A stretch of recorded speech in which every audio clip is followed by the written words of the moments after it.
Hello good morning दोस्तों, आप सभी का इम्पैक्ट स्टडी चैनल में स्वागत है। आज 29 सितंबर है। आज हम करंट अफेयर को डिस्कस करते हैं। उसके पहले हम कल के रिवीजन को देख लेते हैं। तो चलिए शुरू करते हैं। दादा साहब फाल्के अवार्ड 2022 से किसे सम्मानित किया गया? तो ये है आशा पारेख हैं। कौन है? आशा पारेख। भगत सिंह की कब बर्थ एनिवर्सरी मनाई गई? 28 सितंबर को। कब मनाई गई? इम्पोर्टेंट है, 28 सितंबर को। हरमन केस्टन पुरस्कार किसे दिया गया है? तो भारत की हैं मीना कंडासामी को। तो ये नाम बहुत इम्पोर्टेंट हो जाता है क्योंकि जो हरमन केस्टन पुरस्कार है यह जर्मन का साहित्यिक पुरस्कार है। यह जर्मन का साहित्यिक पुरस्कार है जिसे मीना कंडासामी को दिया गया, जो चेन्नई की हैं। ये JNU की ये स्टूडेंट भी रही हैं। तो चलते हैं नेक्स्ट। लुई फ्लेचर निधन हुआ, ये कौन थी? तो लुई फ्लेचर एक अभिनेत्री हैं, हॉलीवुड अभिनेत्री हैं। ट्विटर योजना किस राज्य से संबंधित है? तो यह हिमाचल प्रदेश से संबंधित है। प्राइमरी बच्चों के लिए थी ये योजना, ट्विटर योजना। Twitter integrated cryogenic engine manufacturing का हाल ही में कहाँ पर उद्घाटन हुआ है? तो यह बेंगलुरु में हुआ है। क्वीन एलिजाबेथ सेकंड पुरस्कार से किसे सम्मानित किया गया? ये नाम मोस्ट इम्पोर्टेंट हो जाता है, सुएला ब्रेवरमैन। ये नाम पहले कहाँ पर आया हुआ था? ब्रिटेन की जो गृह सचिव बनी थी उस टाइम पे, वो भारतीय मूल की हैं ये, वहाँ पर इनका नाम आया था। तो याद रखेंगे, पहला एलिजाबेथ पुरस्कार किसे दिया गया है? सुएला ब्रेवरमैन को। ये भारतीय मूल की हैं, ये गोवा की हैं। बथुकम्मा जो पुष्प उत्सव है वो किस राज्य में मनाया जाता है? तो तेलंगाना में। 1 वीक 1 लैब कैंपेन किसने शुरू किया है? डॉक्टर जितेंद्र सिंह ने शुरू किया। विश्व रेबीज दिवस कब मनाया गया? 28 सितंबर को। एक दिवस तो आना तय है आपके नेक्स्ट जो भी एग्ज़ाम है, आपका जो PET आने वाला है उसमें भी, आपका PCS जो 2023 में होगा, जो RO 2023 में होगा, सभी में एक डेट तो दिवस फिक्स। आज के सेशन में चलते हैं। आज है 29 सितंबर। तो चलिए शुरू करते हैं। किसे data security council of India का CEO नियुक्त किया गया है? तो DSCI। तो DSCI क्या है? यह एक औद्योगिक निकाय है जिसे नेस्कॉम ने बनाया है। किसे बनाया है? नेस्कॉम ने बनाया है, data security council of India.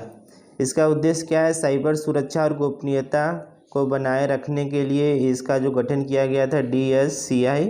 इसका गठन कब किया गया था? 2008 में किया गया था। तो इसके CEO कौन बने हैं? विनायक गोडसे। कौन बने हैं? विनायक गोडसे।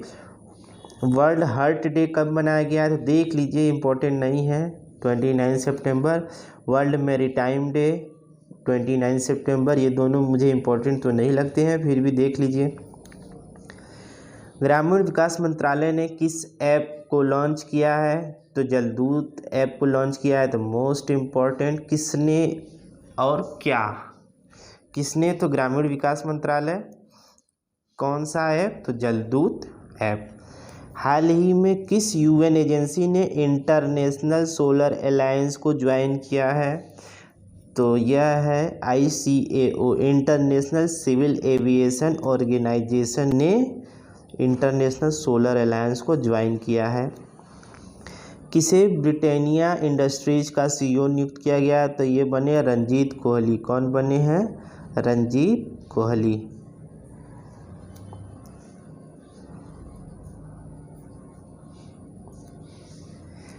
छत्तीसवें राष्ट्रीय गेम का उद्घाटन अहमदाबाद में कौन करेगा? तो यह नरेंद्र मोदी जी करेंगे। हाल ही में किस राज्य में जनजातियों पर एक विश्वकोश जारी किया है? किस राज्य द्वारा किया गया? तो उड़ीसा के द्वारा। NPCI national payment corporation of India के MD और CEO किसे कौन नियुक्त हुए हैं? तो दिलीप असबे नियुक्त हुए हैं। हाल ही में किस राज्य को आयुष्मान उत्कृष्ट पुरस्कार से सम्मानित किया गया है? तो यह उत्तर प्रदेश है। तो ये उत्तर प्रदेश के लिए इम्पोर्टेंट हो जाता है, जो तय है आगे के एग्ज़ामों में आने के लिए, PCS, lower PCS, RO, ARO। Ayushman उत्कृष्ट पुरस्कार 2022 उत्तर प्रदेश को मिला है। हाल ही में कौन इटली की पहली अंतर्राष्ट्रीय खबरों से आज का मोस्ट इम्पॉर्टेंट हो जाता है। मोस्ट इम्पॉर्टेंट इसलिए आगे हम देखेंगे। इटली की पहली महिला प्रधानमंत्री एक तो बनने वाली हैं, ये पहले देख लेते हैं, जियोर्जिया मेलोनी। ये नाम याद रखेंगे, जियोर्जिया मेलोनी। ये पहली इटली की प्रधानमंत्री बनने वाली हैं। क्यों इम्पोर्टेंट है? क्योंकि यह फासीवाद समर्थक हैं। फासीवाद की जो स्थापना है मुसोलिनी ने की थी, उसकी समर्थक हैं ये। इन्हें घोर दक्षिणपंथी कहा जाता है। तो यहाँ से एक मेंस का टॉपिक बनता है, वहाँ पे जब मार्क्सवाद पढ़ते हैं, दक्षिणपंथी पढ़ते हैं, तो वहाँ पर ये एक टॉपिक आता है और इम्पोर्टेंट होता है कि क्या कारण है कि पश्चिम के क्षेत्र में दक्षिणपंथी का जो प्रसार हो रहा है तेज़ी से हो रहा है। अब देख लीजिए, जियोर्जिया मेलोनी है, ये दक्षिणपंथी हैं, वहाँ पे दक्षिणपंथियों की सरकार बन रही है। तो ऐसे ही क्वेश्चन करंट से ही जोड़ के आते हैं, तो आपको करंट भी देखना है, इसको मेंस से रिलेट करके भी आपको पढ़ना है। वहाँ पर आप एग्जाम्पल दे सकते हैं। इनका नारा था गॉड, कंट्री व फैमिली, और कंट्री ही नारा था मुसोलिनी का भी।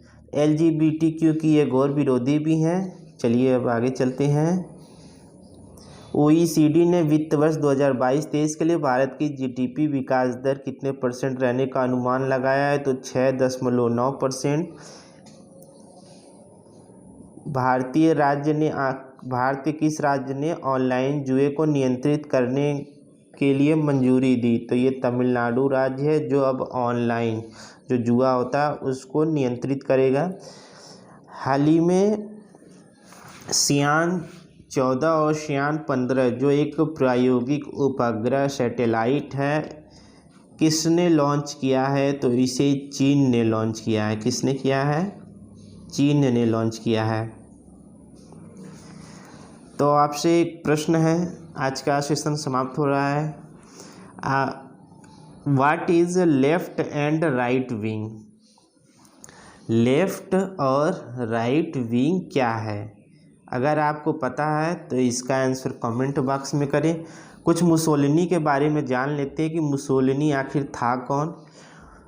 मुसोलिनी का पूरा नाम था, इसका नाम था बेनिटो मुसोलिनी। इसका पूरा नाम था बेनिटो मुसोलिनी। यह इटली का 40वां प्रधानमंत्री था। यह इटली का 40वां प्रधानमंत्री था। इसका नाम था बेनिटो मुसोलिनी। इसने लगभग 20 साल तक राज किया था। इसने इटली पर 20 साल शासन किया था। और यह समाजवादी विचारधारा का समर्थक था। इसने 1919 में एक पार्टी बनाई जिसका ही नाम था फासीवादी पार्टी। इसकी पार्टी का नाम क्या था? फासीवादी पार्टी। उसके बाद ये अपने प्राथमिक 4-5 सालों में तो इसने शासन सही ढंग से किया, लेकिन इसके बाद यह क्रूरतम तानाशाहों में से अब गिना जाता है मुसोलिनी। हिटलर के बाद इसका नाम आता है। हिटलर से इसकी तुलना की जाती है, तो इसे बोला जाता है क्रूरतम शासक। तो ये था मुसोलिनी। अब आपको आंसर देना है कि लेफ्ट एंड राइट विंग क्या होते हैं। आपको जितना ही पता हो उसका आंसर कमेंट बॉक्स में करें। आपको आज का सेशन कैसा लगा कमेंट जरूर करें। वीडियो को लाइक करें और दोस्तों को शेयर भी करें। कल मिलते हैं फिर, तब तक के लिए धन्यवाद।